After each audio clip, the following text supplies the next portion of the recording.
कहाँ है? नहीं, you see Faiza, you have to understand one thing, ये बहुत जगह पे, बहुत हायर अप लेवल पे ये डिसीजंस होती हैं, ठीक है ना, और उसके रेप्रिकॉशंस हमें देखिए, उसके रेप्रिकॉशंस होते हैं, ठीक है। उन्होंने as the leader of the house या कस्टोडियन ऑफ द हाउस उन्होंने कहा कि जी ये मेरा राइट है, मैं बुला सकता हूँ, बुलाएं, ठीक है।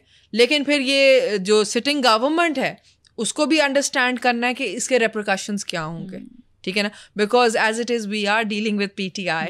पीटीआई के चेयरमैन की भी बात कर लेते हैं, कब जेल से रिहा होते नजर आ रहे हैं आपको? I have no idea, I have seriously no idea. वो कहते हैं हमें ऑफर्स आ रही हैं, बिल्कुल कर रहे हैं आप लोग? देखिए मेरी बात सुने, मुझे ना ऑफर्स आ रही हैं, वो लेटर्स लिख रहे हैं, ये सारे टैक्टिक्स हैं to stay in the news headlines, ठीक है। अच्छा। मेरा ख्याल से over a period of time PTI as a party has lost its credibility. अब आप देखें शेर अफजल मरवत और ये इन लोगों के इतने ज़्यादा इनके अंदर, मेरे ख्याल से ये खुद नहीं चाहते इमरान खान बाहर आए, क्योंकि जिस दिन इमरान खान बाहर आ गया ना, उस दिन रमजान के बाद तो ग्रैंड अलायंस बनने जा रहा है, नजर आ रहा है आपको? लेकिन मैं आपको कितने बने, मैं आपको बता दूं, मुझे कभी कभी लगता है ये जो सारे नीचे सेकंड टियर आ गई है ना, ये खुद नहीं चाहते इमरान खान बाहर आए, बिकॉज इमरान खान नहीं आएगा तो ये लीडर्स बनेंगे।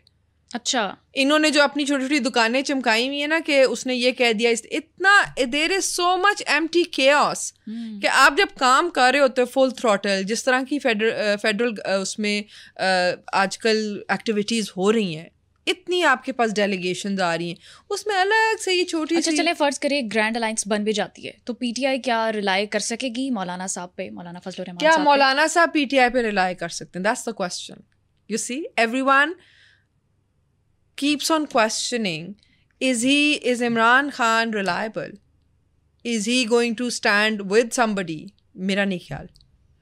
जो जितना इमरान खान की पर्सनालिटी एक्सपोज हो गई हुई वैसे आप मिड टर्म इलेक्शंस देख रही हैं? I don't think so, I don't think so, reason being that और अगर ऐसा होता है तो फिर तो मौलाना साहब रिलाई करेंगे ना? ये हो नहीं सकता ना इलेक्शन, वो पता नहीं पाकिस्तान है, पाकिस्तानी सियासत है, but what I am saying is कि अगर आप देखें मुल्क जिस तरह इकोनॉमी उसकी अब ज़रा बेहतरी की तरफ जा रही है, जिस तरह की इन्वेस्टमेंट्स आ रही हैं, ठीक है, तो I don't think people would want to shift the power corridors, and Shahbaz sahab जो हैं, ही इज़ वन पर्सन जो सबको साथ लेके चलते हैं। अच्छा। सो मेरा ख्याल है अभी राइट नाउ इनसे बेहतर लीडर इनको कोई मिलेगा नहीं। तो पीटीआई के लिए अनसर्टेनिटी है अभी? Yes, definitely. अच्छा, आखिर मेरा मैं आपसे ये पूछना चाहूँगी, माशाल्लाह से आपका फैशन सेंस बहुत अच्छा है, आप बहुत अच्छी लग रही होती हैं, तो ये आप किससे इंस्पायर हुई या ये आपका अपना स्टाइल है? थैंक यू फायजा, पहले तो thank you for the compliment. ये किसी से इंस्पायर नहीं हुई, और यही मेरी रोना है सबसे कि ये आपकी कुछ एक अपनी पर्सनालिटी होती है जो आपकी ड्रेसिंग में, जो आपके घर के अंदर, जैसे आप घर एंटर करो, आपका घर भी आपके टेस्ट के मुताबिक होता है, तो उसी तरह आपकी पर्सनालिटी। और मुझे याद है कि जब हम छोटे थे तो अम्मी एक परफ्यूम लगाती थी, तो वो इटर्निटी, तो वो अम्मी की स्मेल ना कभी कभार ज़्यादा मिस करते थे ना, तो अम्मी का दुपट्टा लेके साथ सो जाते थे, तो उसमें से अम्मी की स्मेल आती थी। अब तो हर चीज़ इतनी कमर्शियल हो गई है कि परफ्यूम्स भी आपके टेबल पे को 25 पड़े होते हैं, and there is no specific smell के इट स्मेल्स लाइक हर। तो उसी तरह मेरे ख्याल से ड्रेसिंग के साथ भी इंसान की एक अपनी मखसूस शख्सियत जो है, और वो confidence that comes from with in, क्योंकि हमें लगता है कि आज ये फैशन में है तो यही पहन लो तो अच्छे लगेंगे, वो आपका अपना स्टाइल। आज या डिज़ाइनर बैग पकड़ेंगे तो ही अच्छे लगेंगे, जबकि आपको इतना अपने ऊपर कॉन्फिडेंस होना चाहिए कि you can make anything look good, and but that thing has to be according to your personality. Maryam Nawaz sahiba का फैशन भी उनका अपना है या वो फॉलो करती है? नहीं, Maryam Bibi I think she has a unique style, and she is a source of, वो मैं हंस रही थी, she is a source of inspiration for loads, because आप पंजाब असेंबली जाओ तो सब भी जैसे मरियम बीबी की तरह ड्रेसिंग होती है, जैसे बेनज़ीर की एक अपनी मखसूस ड्रेसिंग थी। लेकिन बड़ा एक्सपेंसिव उनका टेस्ट है।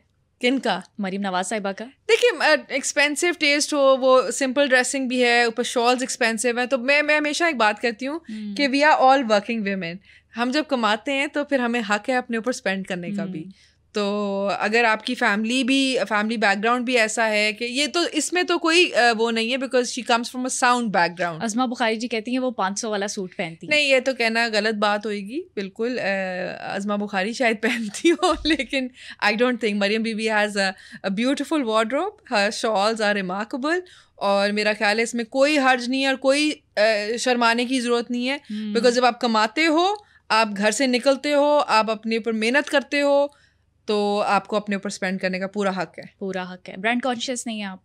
मैं बिल्कुल नहीं। आई कैन वेयर एनीथिंग, अब जो मुझे अच्छा लगता है, जो मेरे तबीयत के मुताबिक है, मैं कुछ भी उठा के पहन लेती हूँ। अच्छा, और खाने पीने में भी?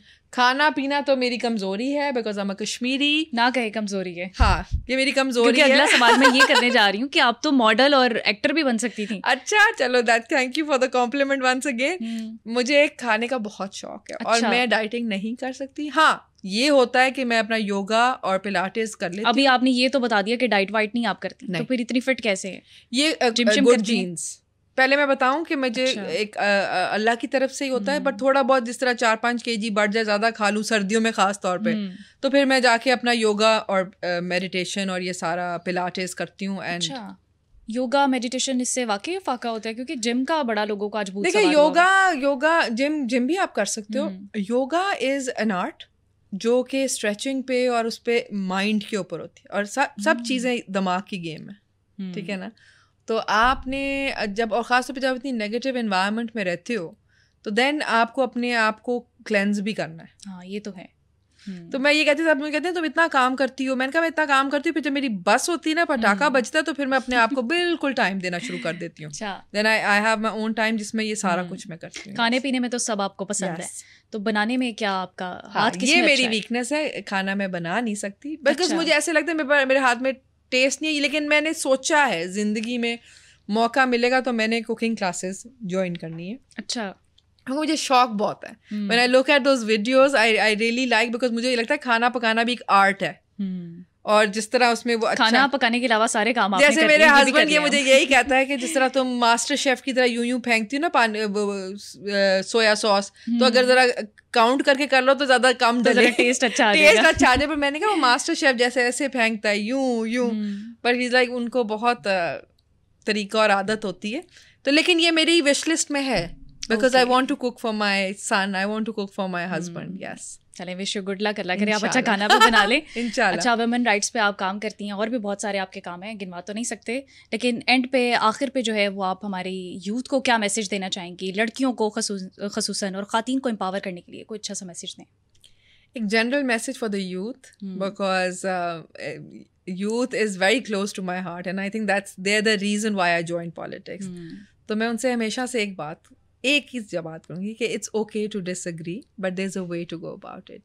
ये जो इनटॉलरेंस आ गई है, हेट स्पीच आ गई है, तो इसके ऊपर जब आप बात करते हैं ना, तो be very careful as to the words that you choose. और ख़वातीन के लिए मैं ये बात करूँगी, to all the mothers, the best dowry you can give your daughter is financial independence. आप अपनी बेटी की ज्वेलरी, कपड़ों में इन्वेस्ट ना करें, उसकी पढ़ाई में इन्वेस्ट करें, क्योंकि एक फाइनेंशियली इंडिपेंडेंट लड़की जब भी किसी घर में जाएगी, वो बेहतरीन तरीके से उस घर में एडजस्ट भी करेगी, उसका सेल्फ कॉन्फिडेंस भी होएगा, और वो अपने बच्चों की तरबियत भी अच्छे से कर सकेगी। तो मेरी रिक्वेस्ट है to all the mothers that invest in your daughters education.